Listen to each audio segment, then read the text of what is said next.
Mbote kembo natata Nzambi Zulu kinfumu kiakuyisa salama nusiemi salembe Bena Kongo Bana Nzambi. Another Kefas, welcome to another live episode. It has been a minute, it has been a while, but I am here, and we're still going strong. May Tata Nzambe bless you.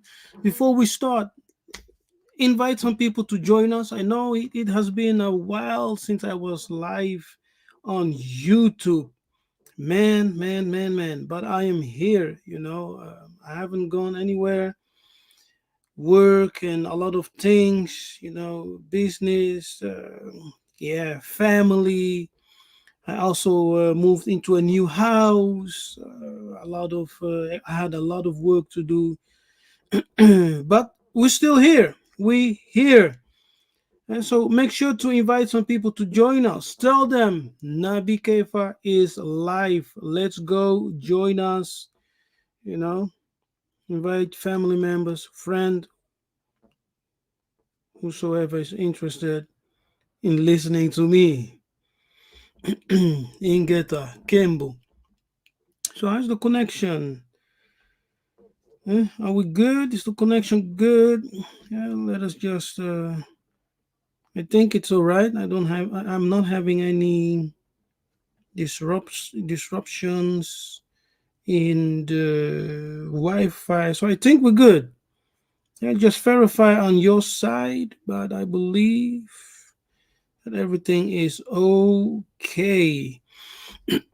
Now, today's live episode, and I see Byron is there. Byron, good to see you. And let me drop in the link if you want to join in this live session. The link is there. If you want to join in, Byron, you are more than welcome. So in this episode, in this broadcast, we're going to talk about the Bana Zulu, the ancestors are calling. That's the theme of this broadcast. So Bana Zulu means the children of heaven. We are the Bana Zulu, the children of heaven. Zulu, it's not just a Shona word, in South Africa. It's actually a Bantu word. The Kikongo people, the Bakongo are also familiar with this word because we are one people. So Bana Zulu, the ancestors are calling. And one thing that happened to us, we Bantu as a people, when we involve our ancestors in the conversation, many people get freaked out. Yes. Those in the Hebrew Israelite community, those in the Christian community, they get freaked out. They're like, hey, why are you involving ancestors in this? We're not supposed to worship ancestors, so, but anyway, all religions, all people around the world in ancient times, in the worship of God and in the prayers, they always shown reverence to the ancestors. Okay, it's a normal thing. We see it in the Bible, and I will show you the text. Okay, so you can see it yourself. Yes. Mbote. How you doing? I'm good, Navi. I'm good. Good to see you again. And good to see you live again. Yeah, it's been a while, huh? It's been a while. Yeah, you know, of course, that I've been very busy. I moved in a new house, had a lot of work to do. I just finished almost everything, just small things that remain. And of course, the Angola project also continues, and, doing a lot of things at once. Takes a lot of energy. Yeah, but we're here, and I will try to do more lives. At least once a week to be here, present, live. And so, yeah, Byron, in this live broadcast, I will. I'm shining more light in, as you have seen, the theme or title of the broadcast is Bana Zulu, which means children of heaven. Yes, the ancestors are calling. mm, And let me emphasize, the ancestors are calling. The ancestors are calling. So when I say ancestors are calling, we are not referring to demons, okay? mm, Because if you consider ancestors demonic, then you are children of demons. Yes, mm, and the angels are demons. God is a demon, because we return to where we came from. We go back. Yes, so it's impossible for me to come as a spirit being, as a muntu, and then to refer to those who have gone before me to address them as demons. That's not possible. Of course, we know that people who died as wicked, yeah, as anyone can, if you die as a wicked person, mm, we know that in the spiritual realm, you can actually perform works that's equal to a demonic entity. But we are talking, when I talk about the ancestors, I'm always referring to the illuminated one, or the holy ancestors. Remember in the book of Luke, for example, um, Jesus was asked a question. And the question was about marriage. They said, hey, if several men share the same woman, yeah, but the other died, the other took the woman, etc. When they die and enter into paradise, to whom will the woman belong? mhm, And Jesus answered them, yeah, in scripture, in heaven they will be like the the angels, like the okay, Malays. like the Maleki. And he talks about that in the resurrection of Muntu, the Muntu becomes equal to the angels. Mm, So when a Muntu dies, our ancestor said, a righteous Muntu who dies will be welcomed in the village of the ancestors. Okay. And he will become a illuminated spirit, a holy ancestor, or an angel in biblical terms.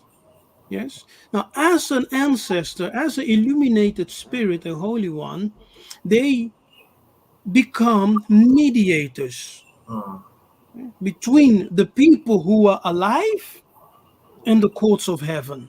mm, Yes. They become mediators, and they support those who are still alive on the earth. So that does not separate them from their families, from the tribe, and from the nation.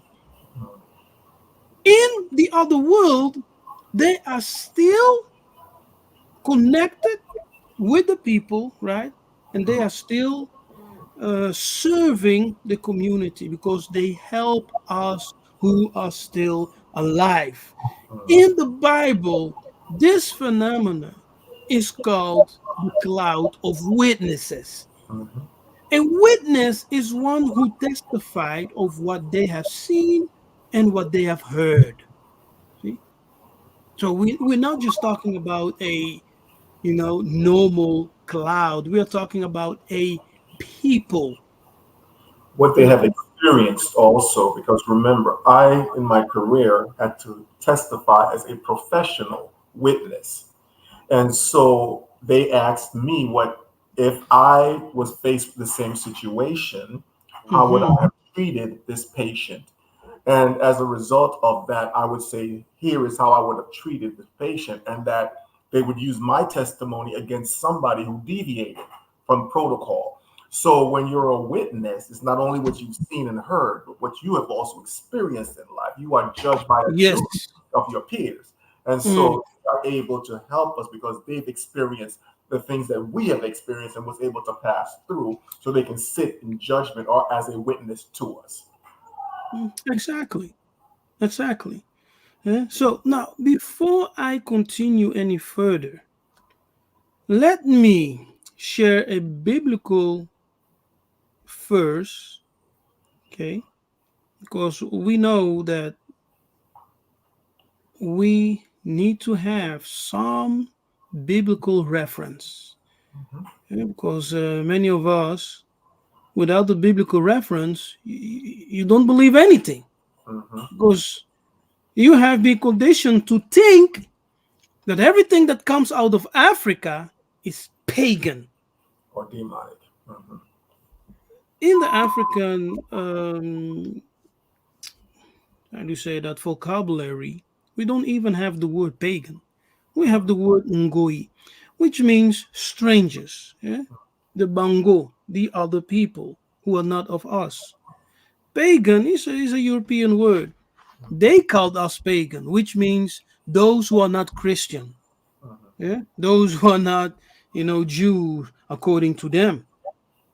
Now, when Moses climbed the mountain called Horeb, or in other places in the Bible called Sinai, when he climbed that mountain, we are told in scripture that he witnessed a certain phenomenon. He witnessed a tree burning on fire, but not being consumed. And when he was curious about this, he came closer, and suddenly this voice spoke unto him that said, I am the God of your fathers. mhm, Translated, it can also say, I am the God of your ancestors. mhm, Right? So in Bantu tradition, we call unto God as Nzambi Ampungu, Nzambi Ampungu, which literally means the God of our ancestors, because the God that you serve is the God of your ancestors, the God of your fathers. You do never serve a God of a other people. mhm, Then you have lost your connection with your ancestors. You have lost your connection with the blessings which your ancestors received. Now, yeah, Byron, we have lost our connections with our ancestors. We have lost our connection with the God of our ancestors. As a result, we have been praying to God in Christianity. We have been praying to God in Islam. We have been praying to God in all different religions, but it has never brought any solution to the African problem, mhm. to the Bantu problem. Not in Africa, not in Europe, not in America, not in Brazil, nowhere. Even not in India, where we have our people. In the East, where we also have our people dispersed, scattered, yeah, in exile. So we have been praying. And I know by my own experience that the African spirit, the African soul, prays like no other soul in the world. Mhm. Yeah? We praise God like no one in the world. Yeah? We sing unto God like no one on the planet. But there is no progress in Africa. There is no progress in, African communities in the diaspora. Now, I have a message. Bana Zulu, children of heaven, because that's what you are. That's who you are. as a Muntu. We have Kalimoni. Um, Kalimoni, I will bring you on the stage. This is my platform, so as you are coming in, I demand respect, decency, no cursing. You can share your mind, your opinion with respect. All right? If not, you know, you will be removed. So, as I bring you, please introduce yourself. Turn on your camera. If your camera remains blank, you know that those are my demands. Okay, so you have to turn on your camera, Kalimoni 23, and please introduce yourself and where you're from. Ingeta. One moment. Yes, Kalimoni. You can turn on your camera and turn on your mic. Introduce yourself. Tell us who you are. Where are you watching from? All right. Can y'all hear me? I can Yeah. hear you. All right. I'm African. I was just driving, so having my camera on is not. I had to pull over real quick. So Okay. Yeah. if it's okay with you, I'm gonna turn off my camera and continue driving. But I just pulled over to respect your room Oh and yeah. your Yes. your rules. So I turned on my camera. I've seen your Just face. I know who you are. It's good. okay. Um, what I want to say is, as an African, right? We have to be careful because and we can have this conversation. I don't believe the book, that Bible, is actually anti-African. If we look at the story, it starts in Africa. It doesn't start in Europe. It does have nothing. When we look at the first 5 books, when we look at what they call Moses, I'm from Eritrea, East Africa. Okay, I was Where you born in from? Sudan. I'm from Eritrea, born in Sudan. Okay, Okay. Eritrea is all okay. right. Is that Yes, Eritrea? Okay, got you. It's pronounced Eritrea, different. yeah, Eritrea, right next to Ethiopia, right next to Yes, Somalia, I know Djibouti, where it is. Sudan. Yeah. Okay, so born in Sudan. One of my other brothers is born in Khartoum, another part of Sudan, but we're Eritrean. Okay, that book starts in East Africa. In our language, his name is Musa. It has nothing to do with Europeans. I think it's going to be an issue when we say, "Hey, this book has never helped us." Well, if our deities, our gods, were that powerful, right? In the African, because we're saying, "Oh, the Bible is non-African. We should stick to our ancestors." Well, then we would have to be honest about where did we go wrong or how did they fail us? Because prior Mm-hmm. to Europeans, if we're going to believe that Europeans brought this story to us, then our ancestors have failed us somehow, some way. Because if we were that powerful, how did we fall if we never used the Bible? So we have to look at it from both ways. And there are a lot of Africans that believe in this book. So we have to be able to work with one another as Africans, because I am a Pan Africanist. I believe in an African solution for an African problem. We don't need foreign aid. I host spaces every Sunday with our fellow Africans, right, that live on the continent, that are not in the diaspora, and we have these conversations. We need to be careful in what we give credit to the European, because the European has told us they came to learn at the foot of the African, not the other way around. We were the Alpha and the Omega. So we need to ask ourselves, where did the problem happen within ourselves? We had this ego issue. And in any tribe you go to in Africa, you will find this, that we have these tribalistic wars prior to any European coming. Any European ever touching the continent, we were having issues with amongst each other. There is an innate human nature, the 7 deadly sins, right? Greed, lust, all these things that without the Bible, you can see those laws in every African culture. They tell you to treat your neighbor, to treat your brother the same way that you should. But we fell from that. So I think the conversation needs to be, why have we allowed ourselves to fall so far from grace? And I thank you so much, brother. Thank you for your contribution, Kalimoni. Yes, it's appreciated. Yeah, so we here, we actually believe in the Bible, okay? But we also acknowledge that the Bible is tempered with. Yeah?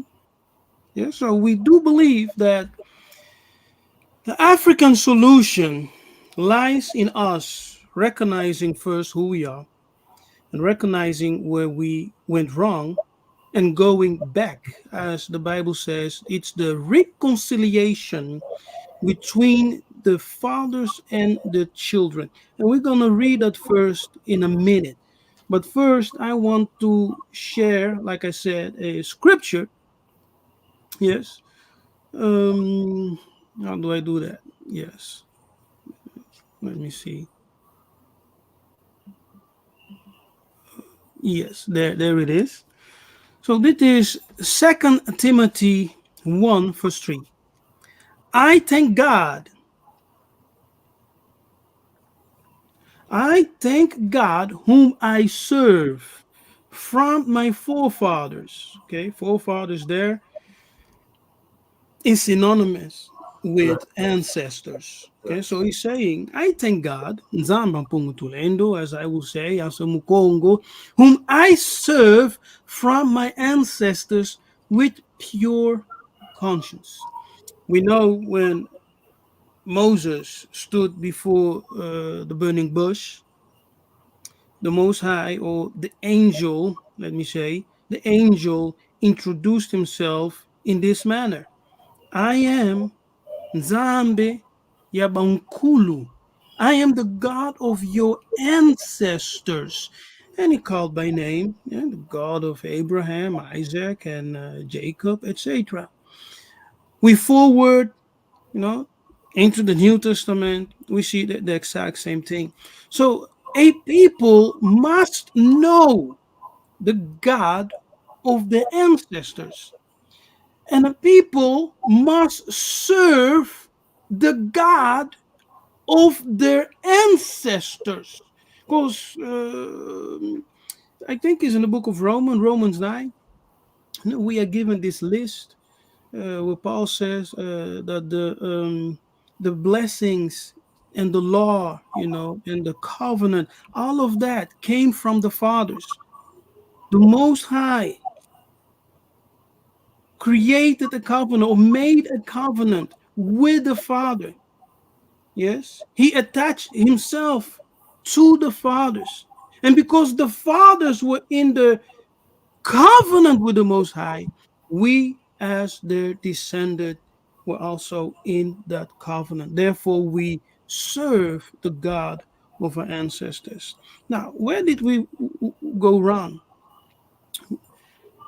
According to our Congo tradition as a Congo, at the moment that we started to believe and to take and to adopt the things of the Europeans, we turned our back to our ancestors and to the God of our ancestors, and we started to decline. It's exactly what you said, the pride of life and the spirit of lust, the desire to possess all those things. We fell from grace. We neglected the laws which was given to us. Now, when I go to the book of Malachi, and it is chapter 4, Malachi.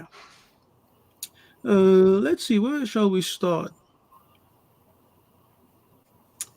Let's start here in verse 4. Remember ye the law of Moses, my servant. If someone is calling you something to remembrance, it means that you may have forgotten it, yeah, or you may have neglected it.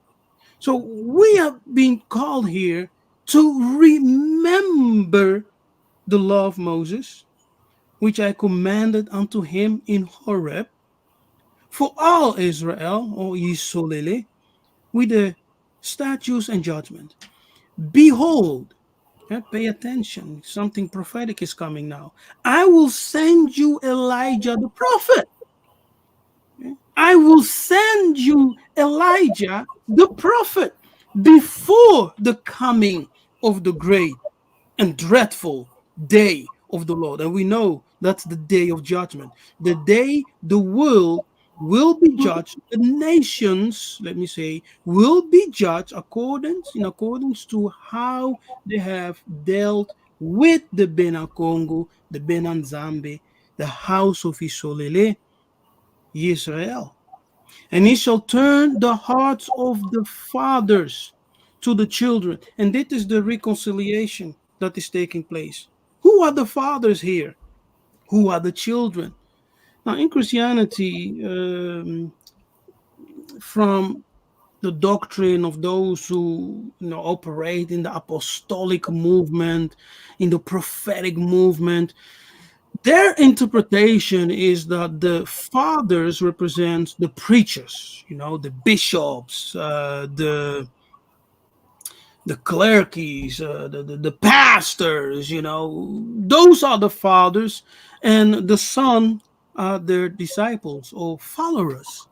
Yeah? In that interpretation that I have heard, they will say in the last days, the young man will go against the teachers, will go against the fathers, and there will be conflicts and you know breaking off of houses, etc., spiritual houses, divisions.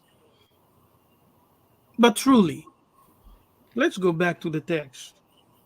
Yes, it says, "Behold, I will send you Elijah, the prophet." Now remember, Elijah, a prophet, is always sent to his people, right? So the Christian interpretation doesn't work here. That's why they spiritualize everything. But if we take it literally, in context, a prophet is always sent to his people. A prophet received the command from the God of his ancestors and he sent to his people. And then it says, and when he comes. So, how will Elijah come? Yeah. How will he come? Will he be born again, into this world? Let me say a reincarnation. Is it the spirit of Elijah that will abide in someone? Of course, we know in scripture that Elijah came according to the statement of Jesus in the person of John the Baptist. We also know in the story of Elijah himself, when he crossed the Jordan River, he was taken up in chariots into heaven as his mantle, his coat, Ntuku or Kintuku in Kikongo, as his coat fell to the ground, his disciple or student, prophetic son, took it. He clothed himself with it, and he received the spirit of Elijah that started to work in him, manifesting in him. In the same way, we also have seen in scripture that we are told that the angel took of the anointing or spirit that was upon Moses and put it into the 70 elders. So there is a transfer of spirit, which the Bible calls the spirit of the prophets. So Elijah can return in a person, yeah, as a spirit of the prophet manifesting, and he shall turn the hearts of the fathers to the children. It is the reconciliation between the ancestors and the children who are alive, bringing them back into the right relationship with Nzambi Ampungu Tulendo, Yakongo, Yahuwah, Yahweh. You know, in this awakening, people are calling him by different names. But if we stick with the Bukongo, we call him Nzambi Ampungu Tulendo. And different Bantu tribes have different name for the Most High. So it doesn't really matter. We know whom we're talking of. So what I want to say here is that the only reason, if I am allowed to share my testimony and my experience, okay, the only reason I am awakened and the only reason I am on this path today is because I literally received a wake up call from the ancestors. As you can read in the book of, I think it's Hebrew 12, that talks about the cloud of witnesses. Yes, a cloud of witnesses literally manifested in my office as I was praying. And that was one of the experiences, that really shocked my life and revealed unto me who we as Bantu people, who we are. And that the Bible, exactly what you said, Kalimoni 23, that the Bible was essentially an African script. And the Bible it was never one complete book, because the Bible from the Latin Biblia, it just means a collection of scrolls, of collections of book. They took different scrolls, and created one book and called it the Bible. But I know that the black man, whom we in Lingala will call Moindu, literally translate those who are of the sun, that they are the firstborn of creation. Mhm. That's why we say, Toza Bana Zulu, we are the children of heaven. Yeah. Let me stop there for a moment. Maybe you have a comment, you have something to say. Yeah, Byron? Yeah, this is a very deep conversation because of how we were trained or taught in Christianity that when a person dies, that he just goes into nothingness or a place of rest and doesn't come back until the resurrection. But throughout our lives and our experiences, we've had encounters, whether through dreams or spiritual encounters with people who are in our past. And we were told that these are demons and that we were to fear when we had these experiences. The Bible itself says that Tatanzambi, he said, I am the God of the living. I am not the God of the Mhm. dead. So when he Yes. says, I am the God of your fathers, he's not talking about those who are dead. And so we have to change our minds because not only are we genetically connected, there's a line genetically, genealogically with our ancestors. They live on in us. I am who my father is, who his father was, who his father was. But also spiritually, there's a link, there's a chain between us. And so that's why there are generational curses. That's why the Bible says, I will visit the iniquities of the fathers upon the children and the children's children to the third and the fourth generation. So there's a linkage there. And what he wants to do is connect us to the point where of our righteous ancestors. The brother asked, where did we go wrong? The commandments that the Most High gave us was a hedge of protection around us. And when we abided by the things that he told us to do, that his covering was upon us, his anointing was upon us, to the extent that we were able to overcome nations much more mightier than we were. But when we decide to start going after other gods and worshiping other gods, the Bible in Deuteronomy said that in the Mhm. lands of your captivity, that you are going to serve gods that neither you nor your ancestors have known, gods of wood and stone. So when we did that, despite all the warnings of the prophets that he sent to us, he finally got tired of us and said, okay, you know what? You are turning your back on me. I will turn my back on you. And everything in the spiritual realm in Zulu follows the leading of the Most High. So when he turned his back on us, what do you think the angels and the host of heaven did? They turned their backs on us. What do you think the ancestors did? They turned their backs on us. And that hedge of protection was removed from us. And the nations came in like vultures, like hyenas, like jackals, and they had their way with us. So it is a spiritual thing that in order now to get back to the place where we need to be, we have to reconnect with the righteous ancestors.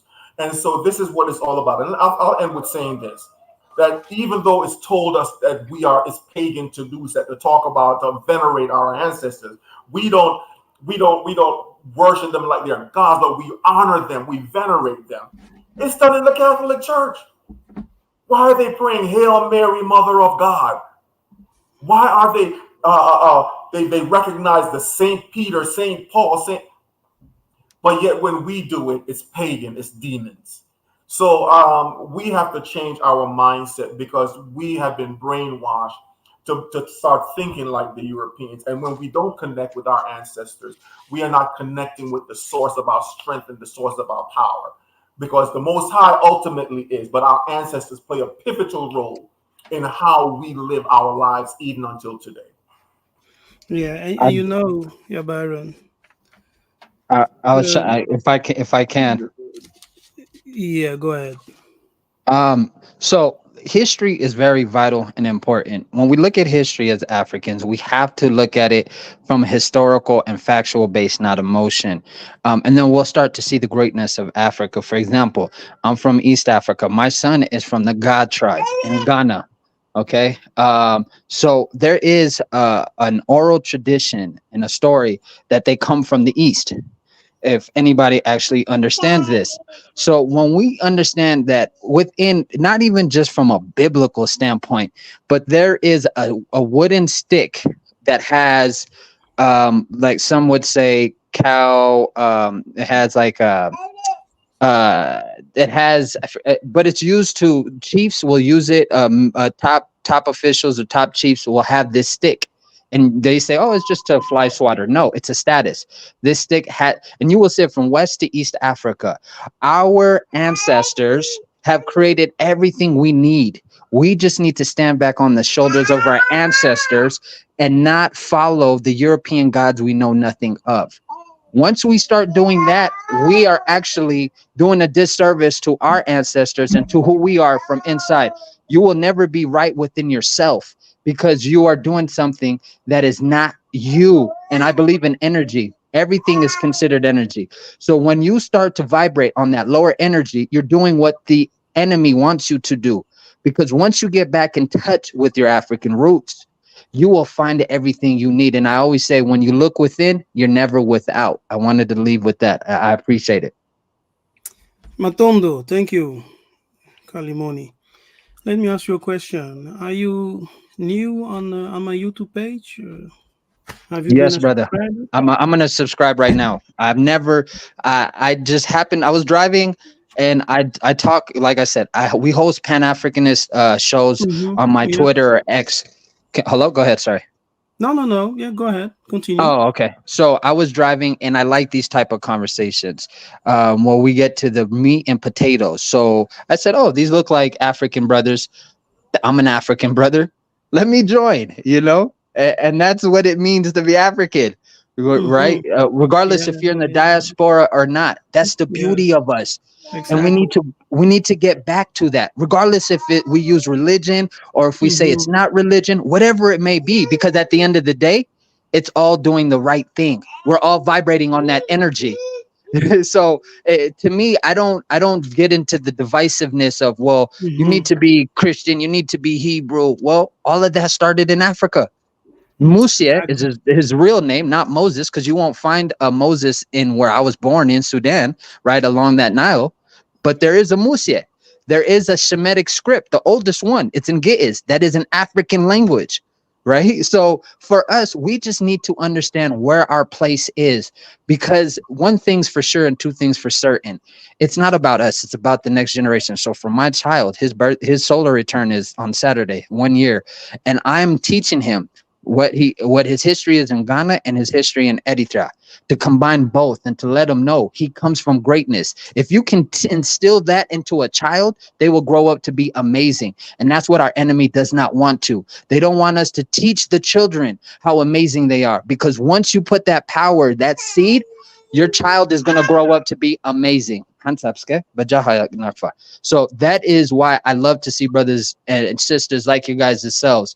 And I always, whatever thing you have going on, I will support it 100%, even if I don't know you. But the fact that you're African, that's all I need to know. Yes, I'm African, 100%, 100% African, from Congo, from Angola, ancient Kingdom of Kongo, with the capital Banza, Congo, where I was born. I agree 100% with what you said, and the children are very important, and that's what I believe, that in this moment in time, as we have read in the book of Malachi 4, there is a reconciliation taking place between the fathers and the children. The fathers there, it does not mean your pastor. It does not mean your bishop. It does not mean your priest. It literally says the fathers, which in Hebrew Ab or Abba, in some Bantu languages, Baba. It means ancestors. Yes, ancestors, your fathers who have passed, your ancestors, your fathers in the beyond, your ancestors, and the children who are alive today. So before the judgment can come upon the nations, the Bantu, the Muntu, the man and woman of God, Nzambi Ampungu Tulendo, they must know who they are. They must know themselves. Because you can only escape if you know who you are.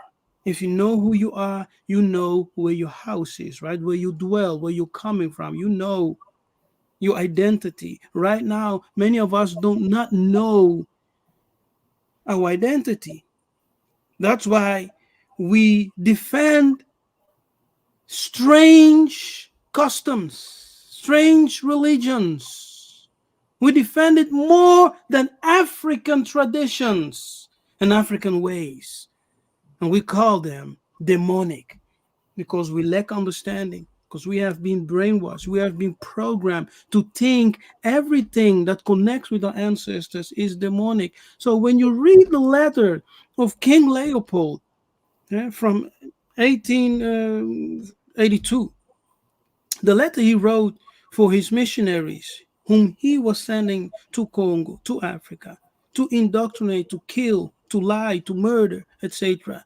He told those priests, those missionaries, I'm not sending you to Congo to teach the Negroes God, because they know God, and they call him Nzambi Ampungu Tulendo. They know him, but I'm sending you there to deceive them, convert them into Christianity by the sword, use force, kill the parents, teach the children to disrespect the parents and to only respect you, O priest, missionary, and to consider you as the spiritual fathers. So they took the children, they indoctrinated them. Now we must reverse everything. We must wake up, be reconciled with our ancestors, and therefore reconciled with the God of our ancestors, like we have seen in the book of 2 Timothy 1, verse 3, where Paul says, I serve the God of my fathers, the God of my ancestors, with a pure conscience. There must be a reconciliation, because when we are restored in that relationship, we will be able to teach the next generation correctly, and to give them a love for Africa, a love for who they are, to know themselves. Right now, we are dealing with a lot of self-hate. Yeah, Byron. Mm-hmm. That's Yes. absolutely true. We love strangers more than we love our own people. We love the Mundela more than we love our own people. So the Ubuntu spirit must return. Okay. Now, let me share something. Um, God, right?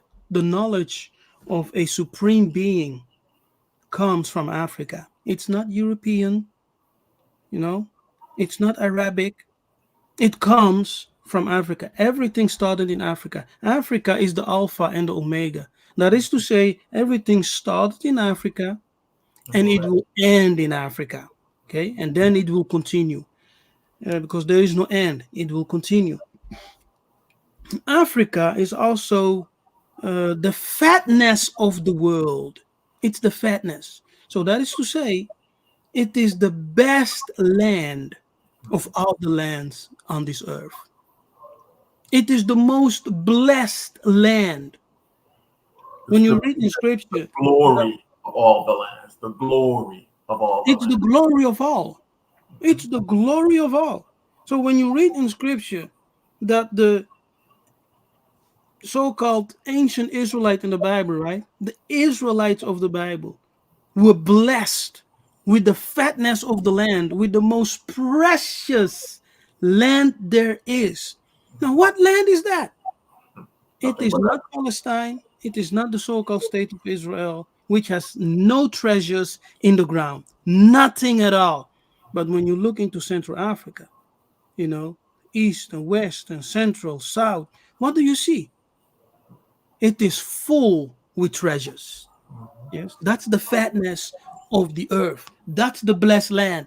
That is what is called the land of Eden, the land of milk and honey.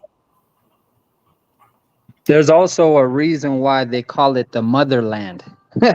People forget that. No other place in the world is Yo, called the motherland but Africa. but Africa, yes, Money said something. No other place in the world is designated the motherland But even their but scientists are Africa. now saying that Africa is the cradle of civilization. So if Yes, Africa is the cradle of civilization, then the African is the firstborn of civilization. The yes, default position are people, melanated people. yes. Okay? The other people came along much later. The Most High only created one race of people, and it is our Yes, people. But yes. the arrogance of the Caucasian won't let them accept that because when Frederick Blumen, I forget what his name is, but he's the one that came up with this hierarchy of humanity, put the white man at the top, and then the Negro at the bottom, and the Asians and all of. He came Hmm. up with that, and to try to put the white man as being the superior being. That's why they gave us white Jesus and white God and white angels, which is contrary to anything that's in the Bible. Hmm. So, we have to change this paradigm because, as the brother said, that there is a shifting that is going on, and it's not going to come without conflict, but it cannot be stopped because things are reverting to what once was. Because the Yes, yes, Bible yes. has said that this was going to happen. It is prophesied. And so it has to come to pass. Yes, yes, yes, yes. Nimrod says Caucasian is African too with that logic. We know that there are several theories out there that explains where the Caucasian man came from. Yes, one of the oldest, not oldest, but one of the theory that is out there, that's also taught in Congo, for example, where I'm from. They said that the Caucasian is a disease. He never existed, you know. And it's a teaching that is well known in Congo. They say that the Caucasian man came as a disease and a curse because we went against the laws of Nzambi Ampungu Tulendo, and we started to do some, experimentations. I don't know what kind of experimentations. As a result, the Mundele was birthed by black men, and I will not go into that because we will deviate. But just to shine some light into that comment from Nimrod, maybe one day we can do, a broadcast just to talk about that one. We can go through all the different theories which are there, how the Mundele, white man, Caucasian, came into the world. But originally, when you look at Genesis 2, the land of creation is called Cush, right? In Greek Ethiopia. Cush is Africa. And the people of the book are also called Kushi, which means Negro or African. So the Bible itself tells you that creation started in Cush. Now some will say, Cush is not Africa, it's the Middle East. The Middle East never existed. The term Middle East is a very recent term. And when you follow the rivers and the gold and silver, the diamonds, it's not in the Middle East. It's not in the Middle East. It's in Africa. When you research all the natural habitat of the biblical animals, you will see it's not the Middle East, but it's Africa. Yeah, so the proof is there. Now, we Africans, we introduced the ways of God, the laws of God, the worship of the supreme being and the veneration of the ancestors who serve as mediators between the living and the council of heaven or the council of Zulu. Yes, mediators have always stood between the people who are alive, the children, and the God or gods. Now, when we say gods, people are confused because when you read the Bible, even when you read the Bible tells you that in the hierarchy of, the biblical hierarchy, there are gods. There's not just one God. In the book of Psalm, you read about the council of God, the council of the Elohim. Who are those gods? Who are those gods? And so, we Africans, we believed in the supreme being, and the angelic heavenly orders long before Europeans ever existed. The light of the world, which is the knowledge of the world, was in Africa. And from Africa, it spread. The scientific knowledge, yes, the spiritual knowledge, economic knowledge, everything spread from Africa, from the motherland, Kongo Kachopa. So monotheism in the African mind is a hierarchical system. Yes, in the African mind, monotheism is seen as a hierarchy or hierarchical order, a hierarchical order of the father, mother, and child. Okay, it's always have been there all over Africa. That's the hierarchical order, the monotheistic hierarchical order of Africa. It's the order of the father, the father, mother, and child. Ingeta. Let me share my screen for a moment. I don't know if you have any comment, Baya, so I can. No, I'm listening. I was reading some of the comments. Okay. But a lot of the things that we are talking about, it's strange or foreign to some of the people because we're so accustomed to the Western mindset. Many of the things that's written in the very Bible we say we believe. If we were to practice those things today, they would say we're practicing witchcraft. Yes, exactly. If a woman was accused of adultery and I told her, you're going to drink this formula that I'm mixing up with dirt and it's going to cause your belly to sweat. Oh, that's Loba, witchcraft. Papa, Loba. If we were to say, I'm going to get this piece of a tree branch, I'm going to throw it into water, that's witchcraft. Casting lots, oh, that's witchcraft. But it is in the same Bible that we read and say we believe. But once again, because it is an African practice and not by the Europeans, they say it's demonic. Yes. And it still actually happens even until today. Some of the things that are in the Bible is still practiced. Somebody asked the question about how does the Congo connect with the Hebrews or something like that. Those practices are still on the continent today. Many of the things that are in the Bible is still practiced by tribes on the continent until today. And I have videos, here on YouTube where I show the connections. Yeah, just browse to my videos and you will see, more than enough videos where I show the connections, yes, of the Hebraic culture, yeah, among the Congo, among the Bantu. And of course, I will continue to share even more. Yeah, Byron, look at the screen, you see? And it is from a book. It's from a Belgian missionary. So these missionaries were going to Congo, to Kenya, to Mozambique, all over Africa.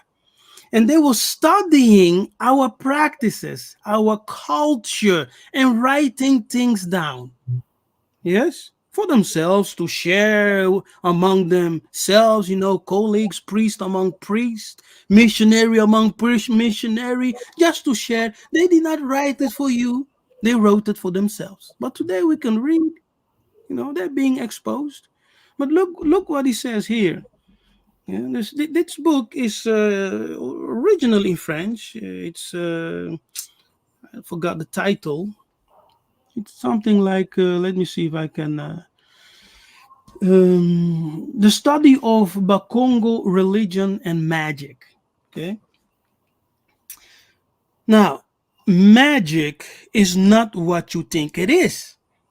Magic has simply to do with rituals, sacrifices, prayers, spells, things like that. Everything you find in the Bible, those rituals, those ceremonies, those spell are repetitions of certain words.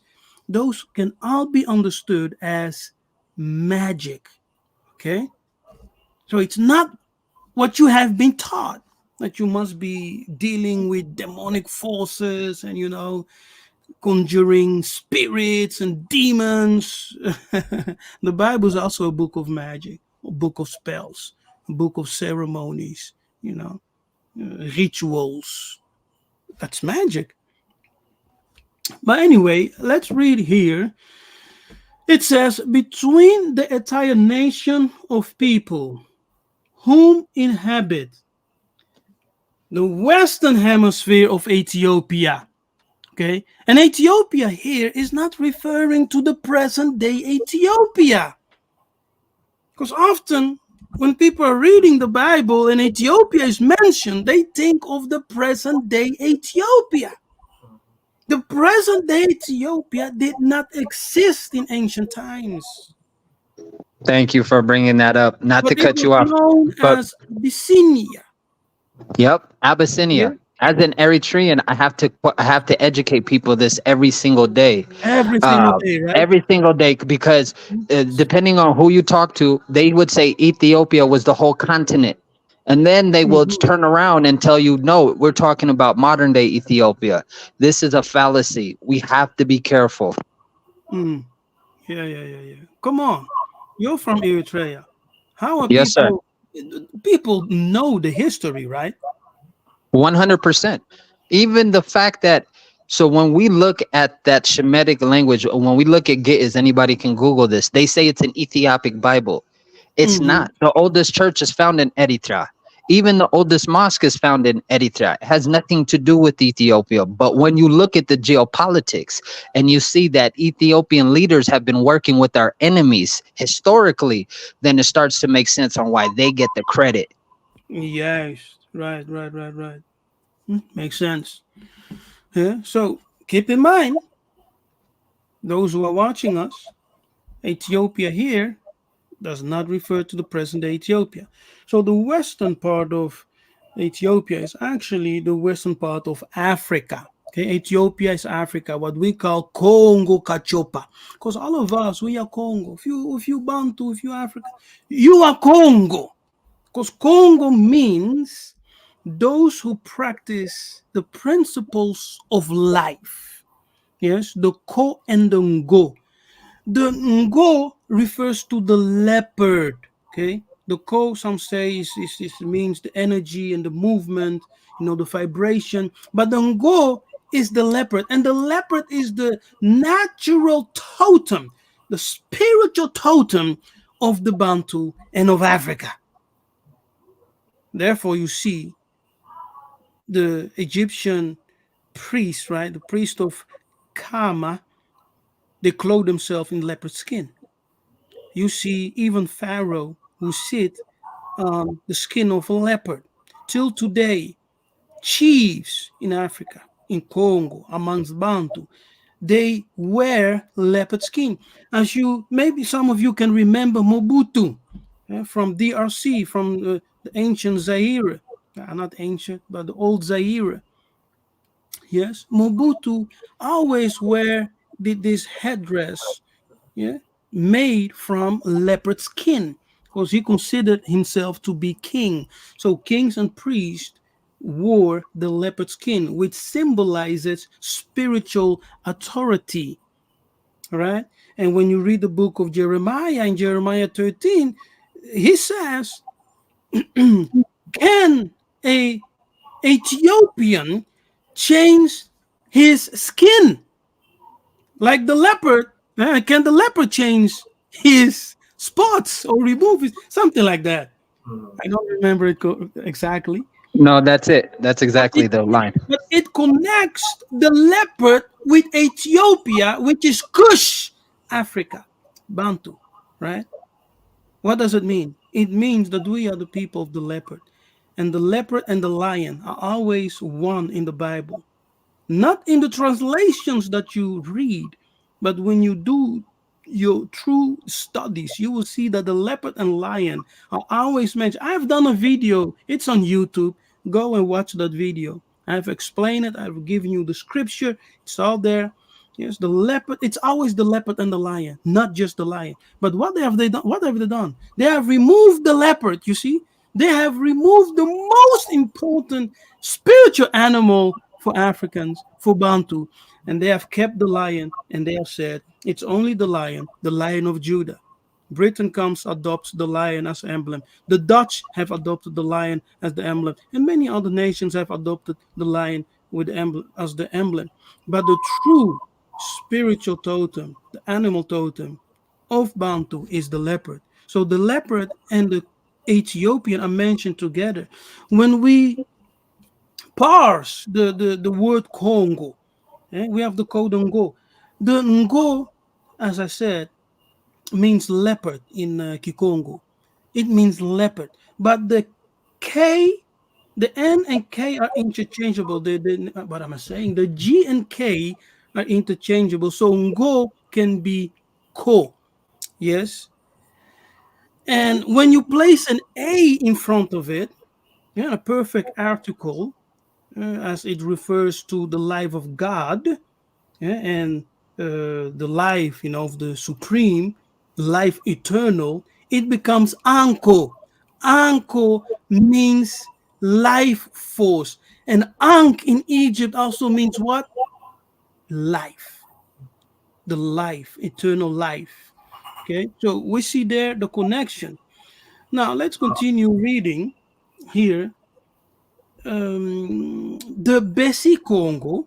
Oh, Yes, real quick, brother. Real quick, if I may, the Ankh symbol, right? You can find it in the Giz alphabet. and many connections have been right from pre-dynastic, old kingdom, and dynastic periods, where they called it the land of Punt, where it's located in Eritrea. And you will find that Ankh symbol in the Giz alphabet that comes out of Africa, Eritrea. So this all is an African thing, but they will have you believe just because it's in North Africa, this is not African. North Africa is still Africa. Yeah, even the so-called Middle East is actually Northeast Africa. Yeah, thank Yeah, you it's on the for same tectonic plate as Africa. exactly, exactly. It's Northeast Africa. They share the same tectonic plate, so it's Northeast Africa. And we know that in ancient time, as scholars have pointed out, and archaeological studies have shown that even in that area, what they now designate as Middle East, Africans lived there for a very long time. Mhm. Okay? It's undisputable. You cannot dispute it. It's a fact. African lived there for a long, long time. Actually, African lived all over the world. And Mhm. because Africans migrated from Africa and they went into, all the world. So in ancient time, the world was black, literally black. Anyway, the Bessie Congo were from the beginning more polite. This writer writes his name is what is his name again? Joseph van Ving, a Belgian missionary. Yeah, he said they were from the beginning, from their beginnings. Okay, look what's happening here. He said the Bessie Congo, this the people of Congo, were from their beginnings more polite in customs. Okay, and less barbaric and very subject to reason because, first of all, there were never idols between them. You see, so this European writer said these Africans, the Besti Congo, they never had idols amongst them. So who introduced the idols? Who introduced the idols? They only, so sorry, I'm going too far. Nor temples where they adored or venerated idols, right? They only, what does it say? Yeah, Byron. Maybe I'm not reading it right, but what Only is this God. highlighted person saying? They only knew God and they adored him as the author of all good. All right. Before the Christian missionaries came, our ancestors knew God. Facts. Not because this European guy is saying it, because our ancestors, our elders have been saying this all the time.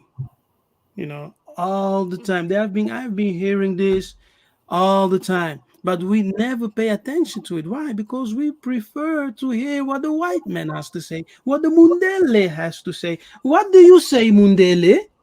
Are we pagans? Are we children of God? Are we devils? And we submit to let them teach us.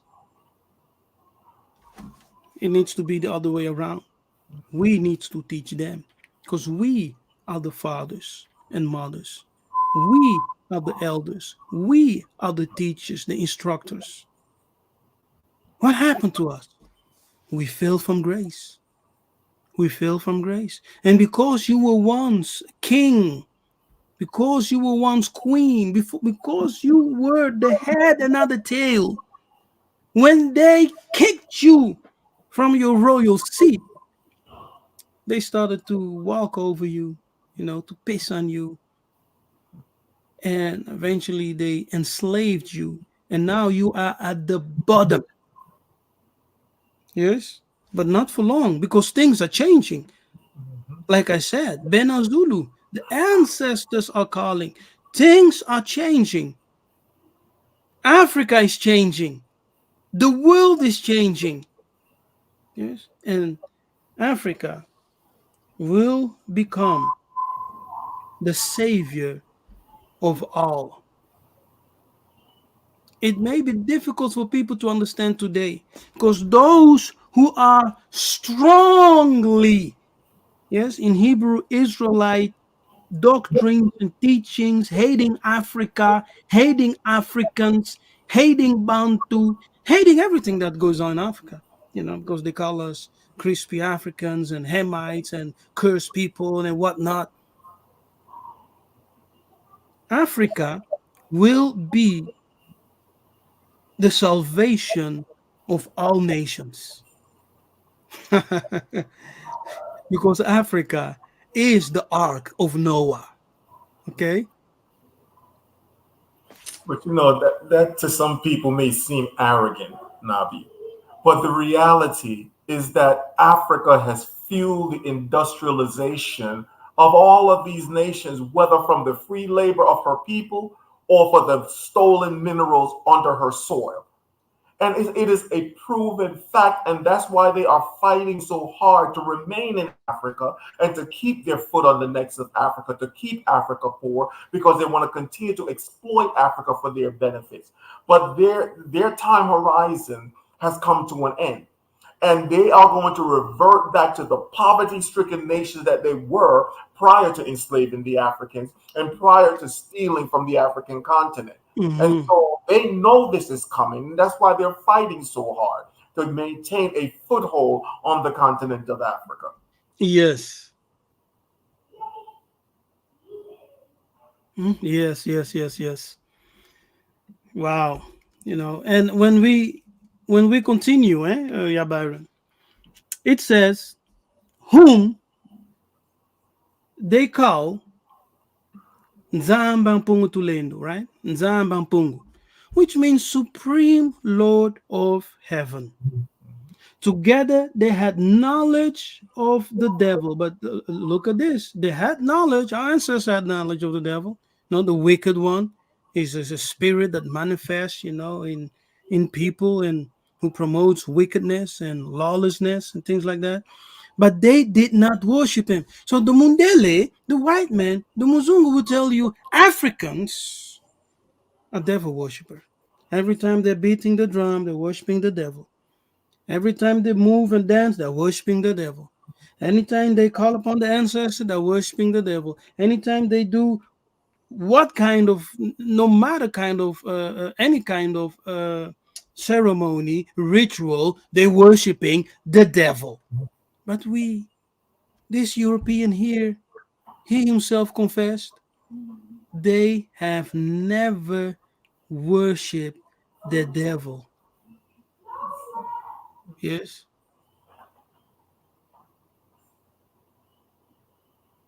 So how have we become children of the devil and they the children of God, the children of light?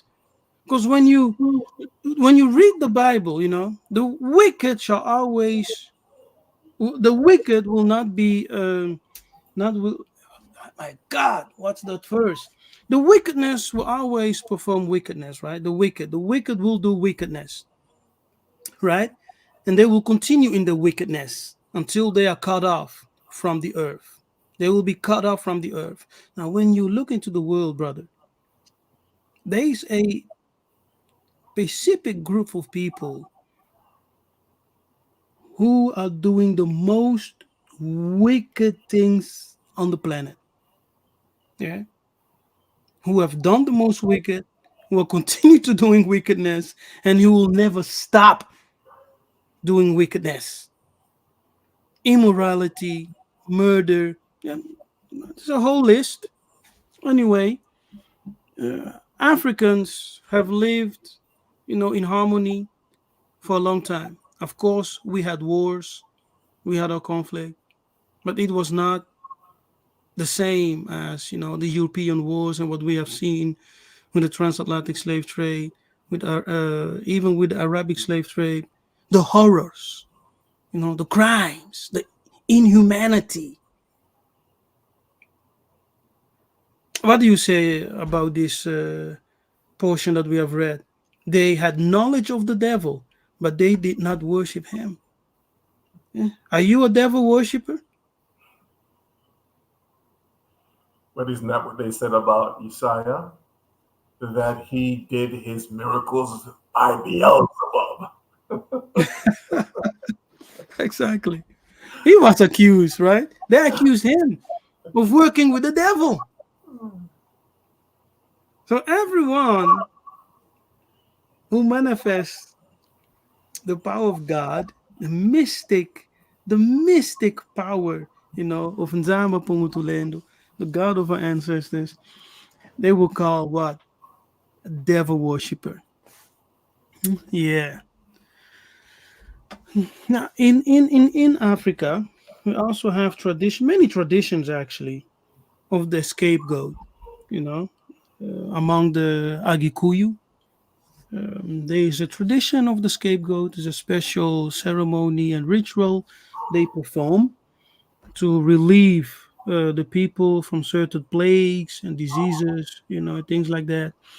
And among the Chaga people in Tanzania, there is a tradition of the scapegoat from Leviticus 16, the goat of Azazel.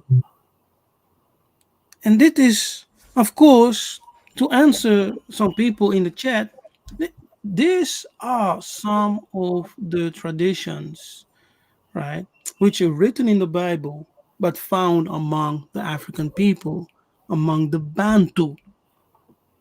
Yes? And it's not a coincidence.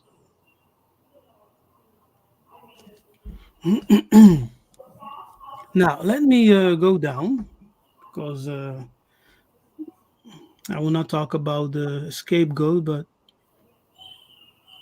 I want to show something else.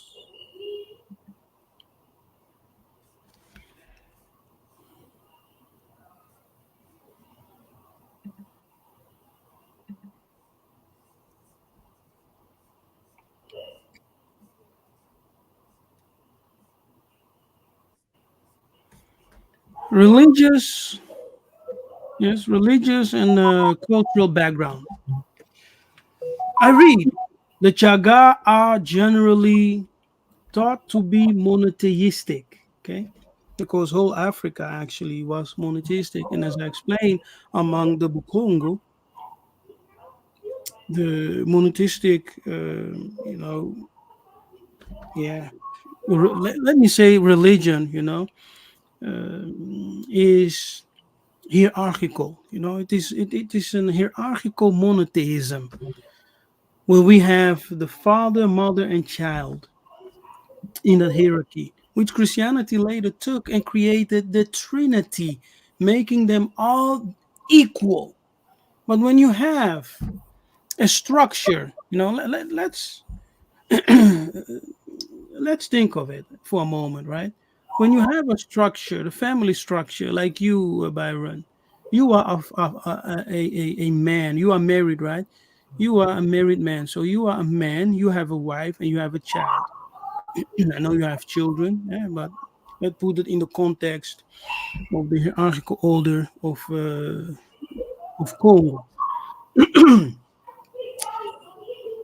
There's no equality between you and your wife.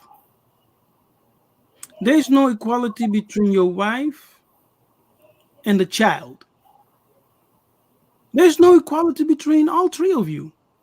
The father is not the mother is not the father is not the child is not the father, the child is not the mother, and the mother is not the child. You are all not the same. Yes. Even though you're one triangle, right?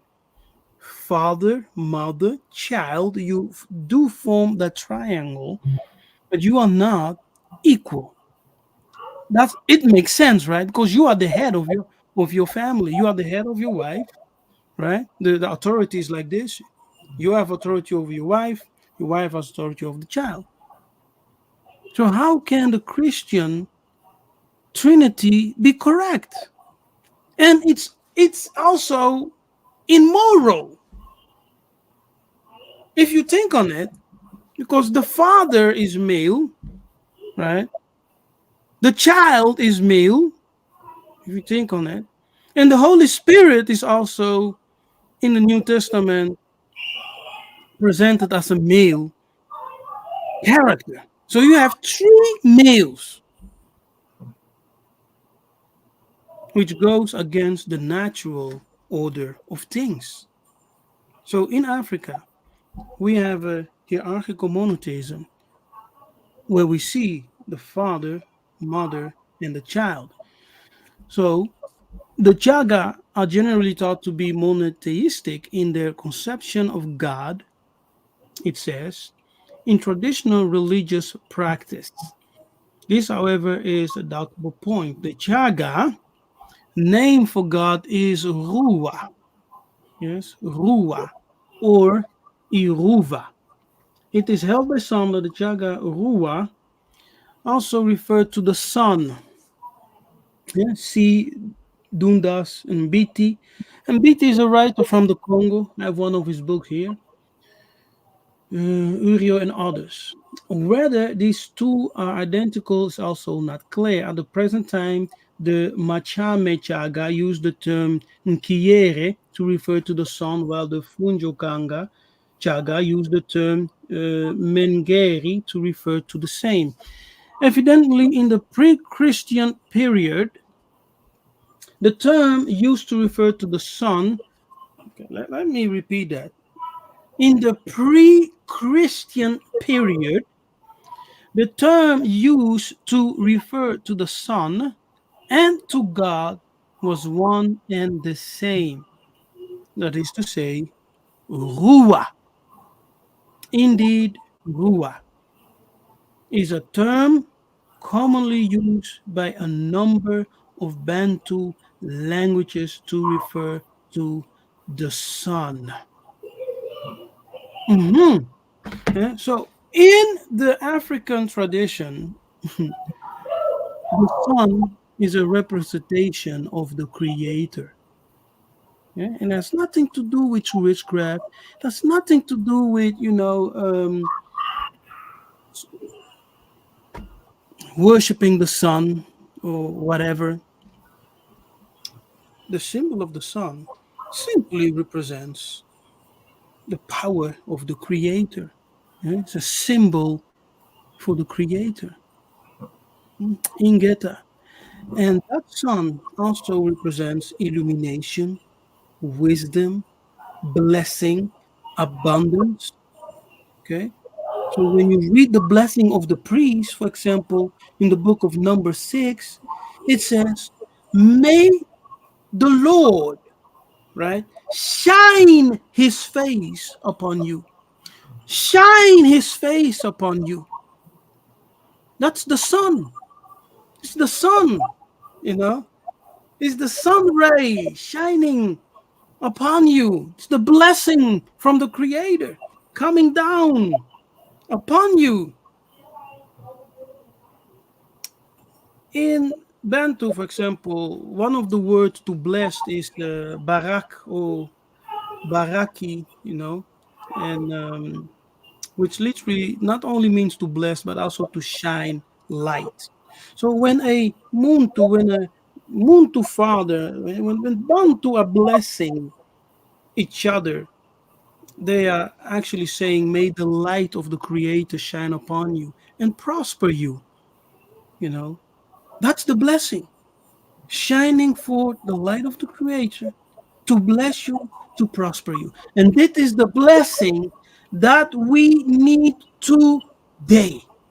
The light of the Creator to shine upon us, to remove the darkness of ignorance, to illuminate us, so that we can indeed be reconciled with the fathers.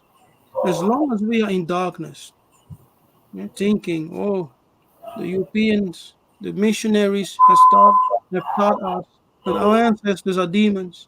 So we can never venerate them, we can never look upon them for anything because they're demons.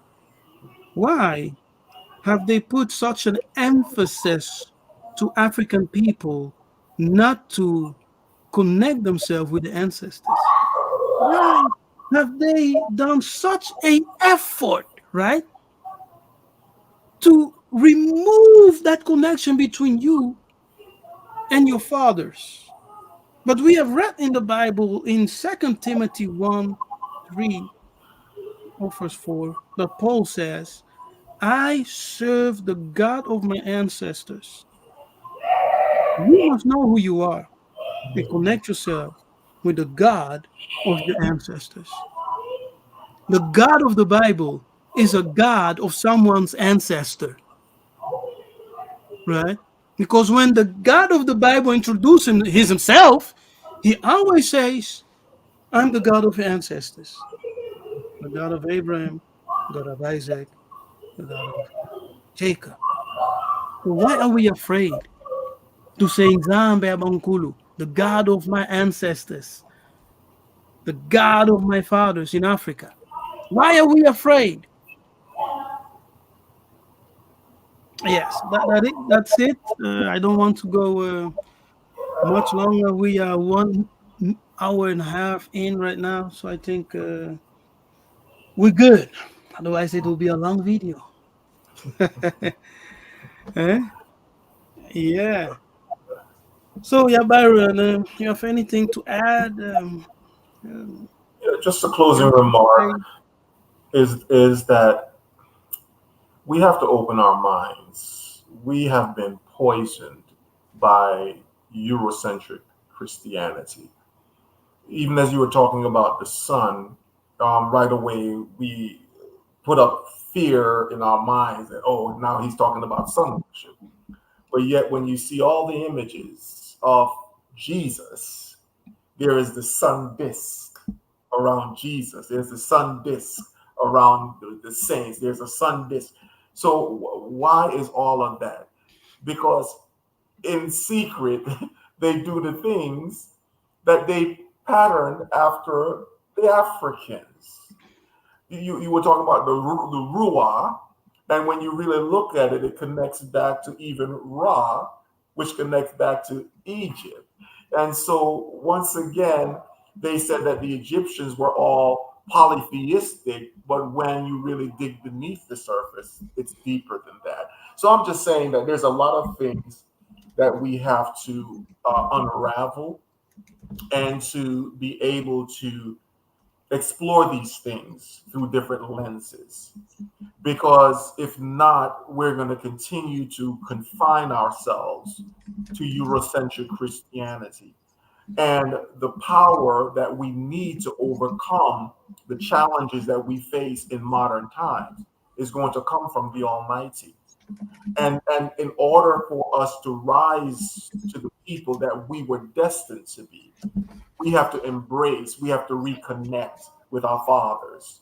We have to reconnect with the laws and the commandments of the Most High, which was passed down to our fathers, so that we Mm-hmm. in unison once again with all of creation. We can be in unison with the ancestors. We can.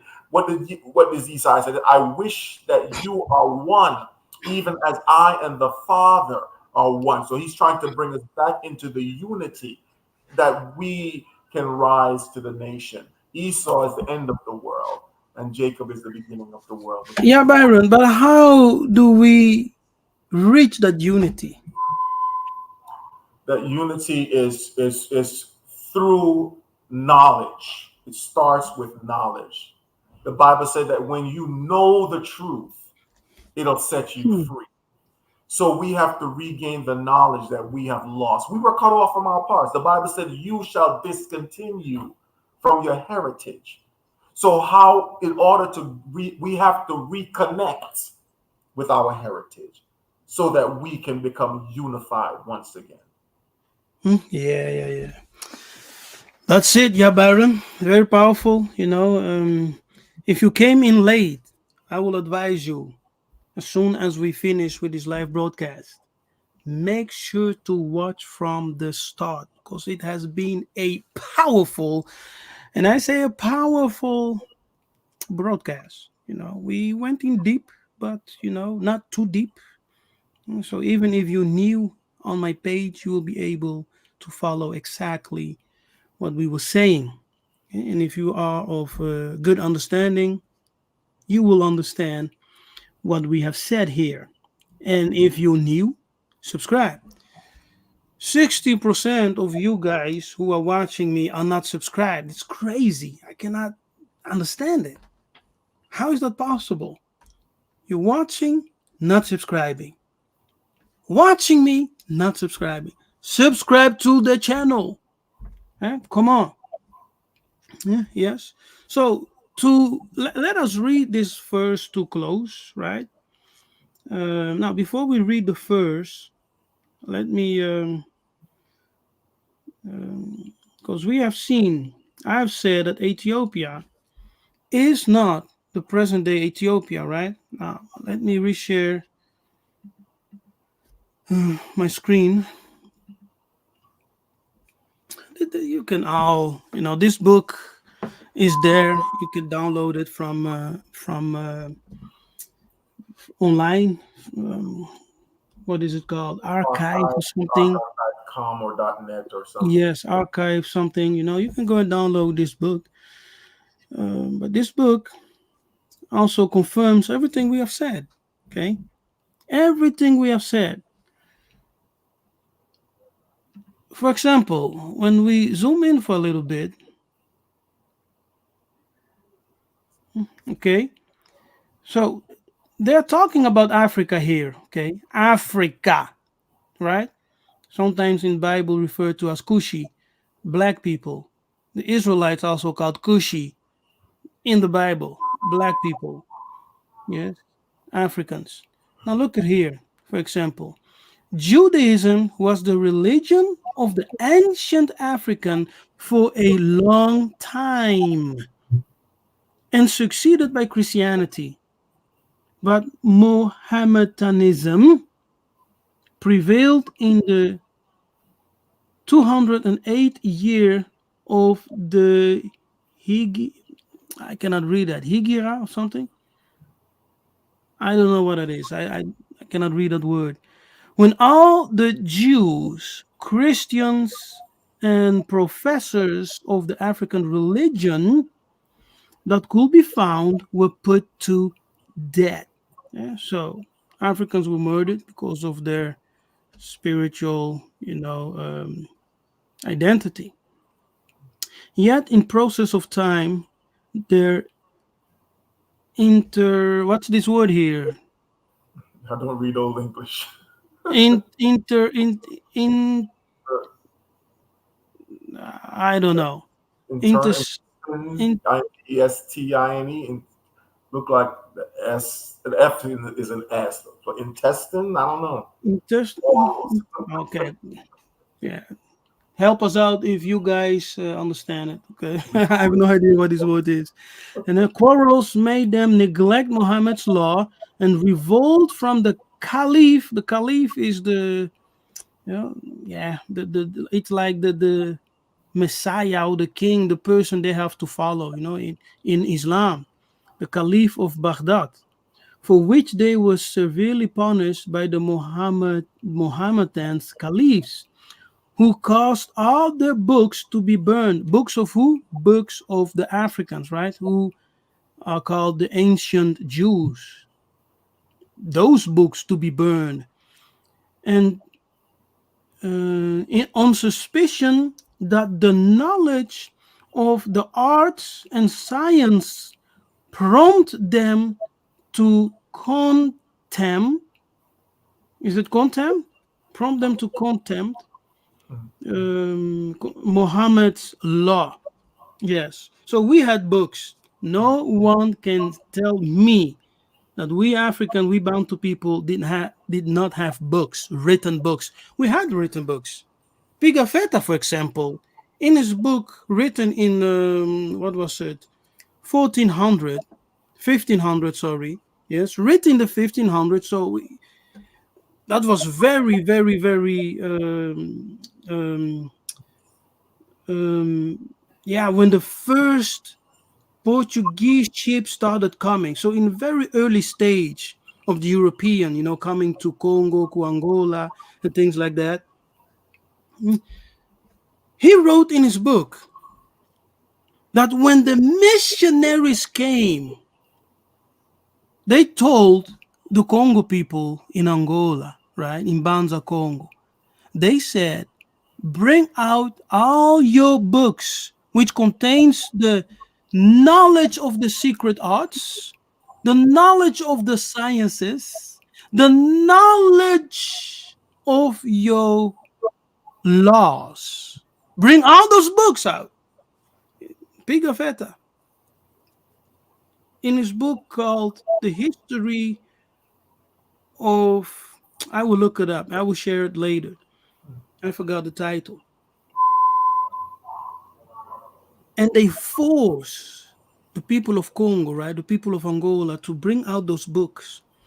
Those who refused were burned at the stake. Yes, they were burned.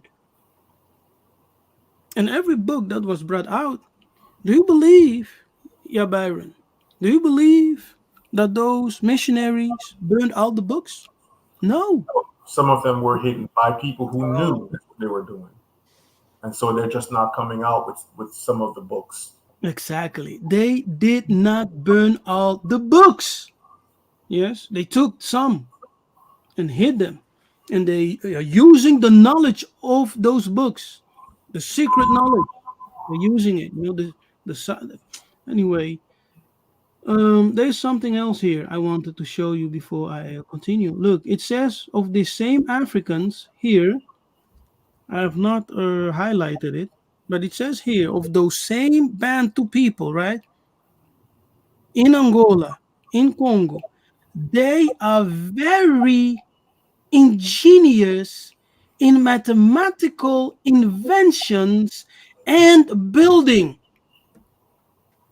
And building, what do you call that? Architecture, Mhm. right? Yeah, shall I read it again? And it says the following of the same Bantu Africans, right? They are very ingenious in mathematical inventions and building, aka architecture. Amazing. When the Portuguese came to Angola, they did not find Angolan Bantu people living in huts. They did not find us, Angola Bantu people of Congo, living in caves. They found us with mansion, with paved roads, you know, dressed in the most beautiful attires. And they were amazed. That's why when they took power,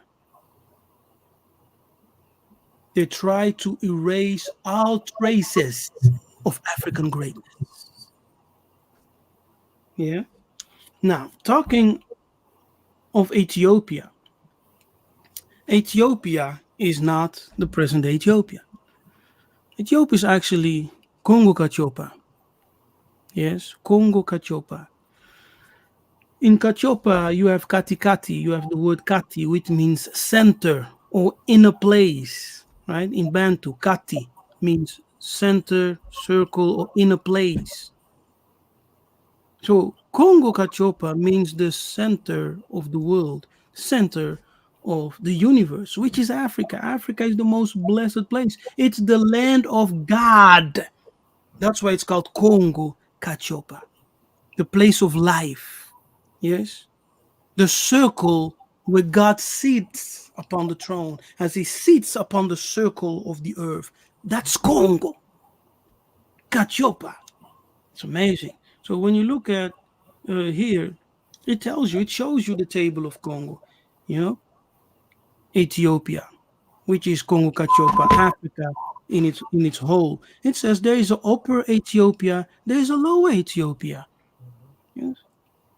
And we are shown the kingdoms, Nubia, Abyssinia, uh, Monomotapa, the Kingdom of Congo, etc., etc. So, so when we say Ethiopia, and when the Bible mentions Ethiopia, it's not just addressing, you don't just think, oh, it's talking about the present day Ethiopia. Now let's close. And to close, I want to go back to this verse to have our conclusion. And I thank you all for being here. Um, oh, wait, I forgot something very important because we talked about the veneration of ancestors, you know.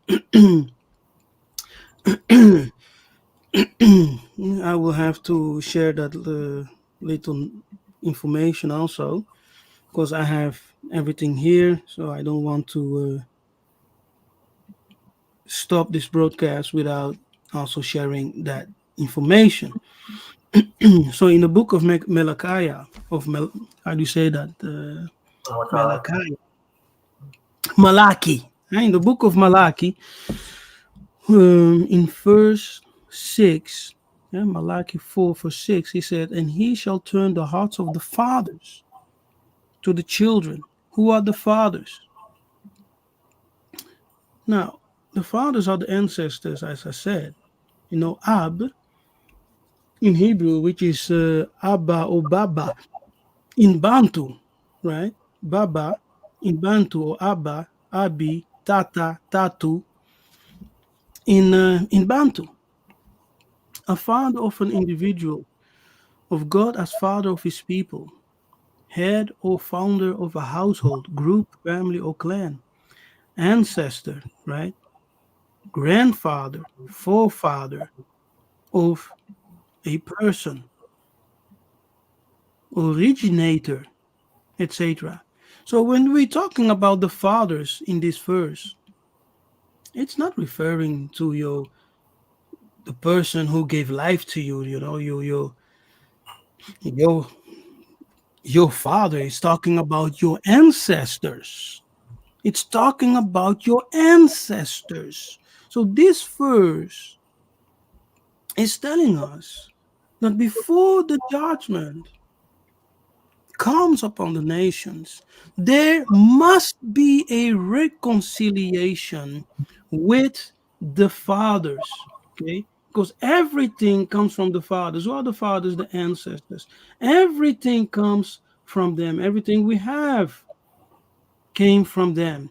For I could wish that myself were accursed from Christ for my brethren, my kinsmen, according to the flesh, who are Israelites, Hisolele, Benabetu, to whom pertaineth the adoption and the glory and the covenant and the giving of the law and the service of God and the promises, whose are the fathers. And the fathers are there once again, the ancestors. So when you remove the ancestors from the equation, you are left with nothing, no blessings, no covenant, right? No promises, no glory, no service of God. And because we neglected the laws of the ancestors, we neglected God, we started serving a foreign God, which the Mundele introduced. We have seen no glory. We have seen no greatness. We have seen no, covenant promise promises coming true. So there must be a reconciliation between us and the fathers. And then, as we go back to the motherland, as we are going back, we have our exodus. We will experience abundance as promised. Ingeta. Yes, hallelujah. Kembo, kembo, kembo, kembo na tata Nzambi Zulu ya Kongo. Nzambi Abankulu Balongo, the God of our ancestors. All glory, all praises. Beloved, thank you for being here. That is I just wonderful. truly Just a enjoyed reminder, this, I don't this know if you broadcast. want to mention us going to Angola in October for those Yeah, who may want to join us. exactly. Now, thank you for reminding me, Byron. We are organizing a trip to Angola this October, October the 21st up to October the 31st. This trip that we are organizing to Angola is to reconnect you with the land of your forefathers, the land of your foremothers, yes, the land of your ancestors. Reconnect with Angola because many of you in the diaspora in Africa, sorry, in America, in the Caribbean, in Brazil, your ancestors came from Congo, from Angola, okay, from Angola.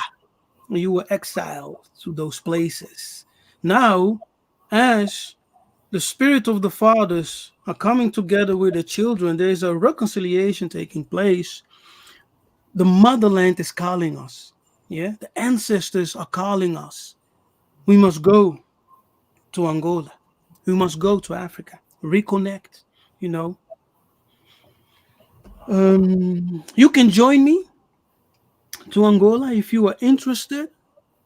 Send me an email so I can tell you more about it. Of course, let me put email here. Um,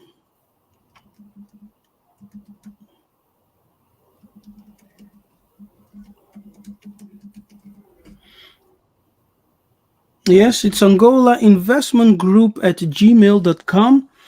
You can email me there. And this organization, Byron is part of this organization, yeah, and together with my brother.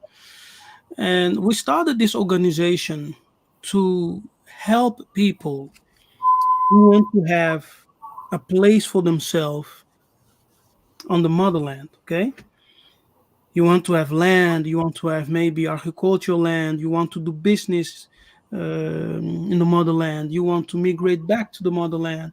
The Most High told me by His Spirit, I was told 2 years ago, to tell the people to prepare because there's coming a wealth transfer. Okay, the black man will become the head of the nations. So I've actually done a video on it. It's also here on YouTube. You can look it up. It's called Coming Wealth Transfer or something. And he also told me that we need to prepare ourselves to return to the motherland. The Exodus is not what you think it is, right? It's not that the clouds will crack open and the spaceships will appear and people on horses. No, no, no. When Moses came out of Egypt, they walked, they traveled. When Ezra and Nehemiah came out of Babylon, they walked, they traveled. The Exodus of this day will be the same. You will have to travel. The gathering of the saints is the coming together of the Bantu people, the ancient Israelites. That's the gathering of the saints. Coming together, the return of the Bantu, ancient Israelite people who have been scattered, dispersed, exiled, taken into captivity. Now it's time to return. And with our organization, we assist the diaspora, Israel, ancient Israelites dispersed all over the world to come back to the motherland. We are building a diaspora community in Angola. So if you're interested to be part of the community, email me at angolainvestmentgroup@gmail.com. And we are doing our best to keep the prices as affordable as possible. And the trip is also very, very affordable. It's not expensive at all. Yes. So if you want to join me to Angola, email me and I will send you all the information you need. If you want to be part of the diaspora community we're building in Angola, also email me on Angola Investment Group at gmail.com and I will send you all the information You can schedule, a one-on-one consultation with me, and we are here to support you, from A to Z. Also, if you want to establish a business there, we support you. We assist you from A to Z. We have a lot of contact over there, and we are building our network over there. So yeah, join me. You know, Byron, you of course visited Angola. You have your own experience. Um, so you can testify if what I'm saying is true or if I'm lying. Because you have in February actually, right? This last February, we Yes. went there together to Angola. Just short, can you tell the people about your experience? Just It was recap. it was an eye-opening experience for me. I've traveled the world, and Mhm. Africa was not Mhm. even on my radar, to my disgrace. And going to Africa, both spiritually and intellectually, just to be in a sea of Black people and to feel that energy from the continent, it's something that everyone needs to experience for yourself. You don't realize what you're missing until you actually go there, and to see the vast expanse of land, to see animals roaming free, the rivers. I'm just telling you, you got to come and experience it for yourself. And so we're encouraging you all, if you can, put aside, save up your money, take that trip. It'll be worth your while. Ingeta. Mother Bantu, thank you for your donation. It's appreciated. That Nzambi bless you. So Bena Kongo, thank you for being here.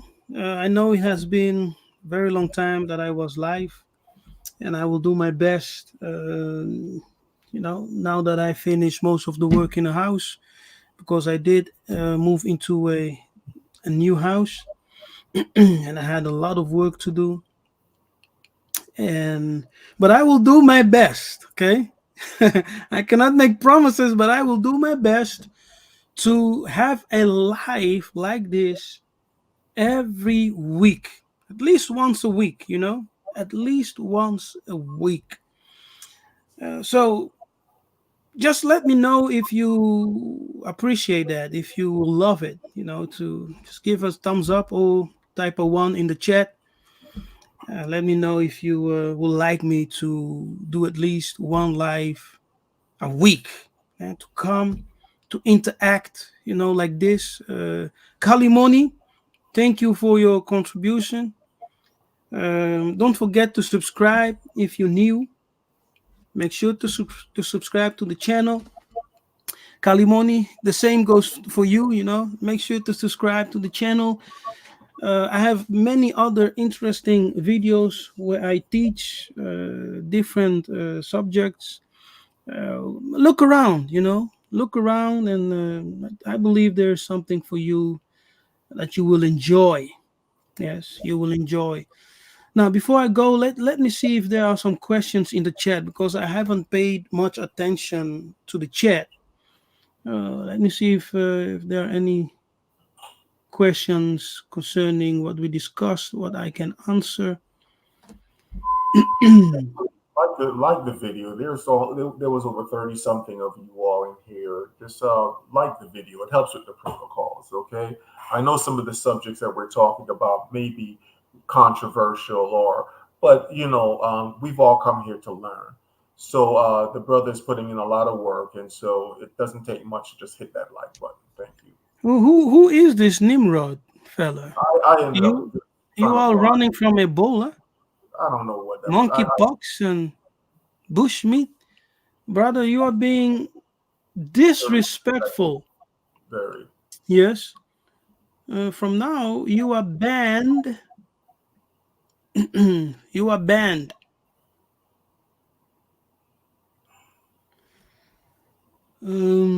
Okay. Yes. Yes. Kufar of Kufu. Kufu Alsar. He says we miss the teaching. Yes, I'm back. I'm back, brother. Um, Brother Sikai says, yes, I can't wait. Okay. Oh, great. He also said, somebody kick that damn devil out the chat. He has been banned. Um, let's see. Kosi Nabi Shalawam. I emailed you last week. Oh, really? Man, maybe it went into my spam. Can you email me again, Sikari? Email me again, yeah, just to be sure. And I will definitely look into it. Thank you. And Salembe. Yeah? Shalawam is actually Salembe, yeah? Which means do peace, continue in peace, be in peace. Salembe. Okay. Well, we don't really have questions. So, Matondo people, love it. You know, I enjoyed it. Ya Byron, Kembo, Nzambi Ampungu Tulendo, na Nkunkulu. Yeah, glory to the Most High. Yeah, honor to those who surround us. May Tatanzamba bless you. May he shine his face upon you. May he be gracious unto you and give you his peace, his salem, salama, pe, ingeta. I'm Nabi Kefa. May Congo reign, and I see you next time.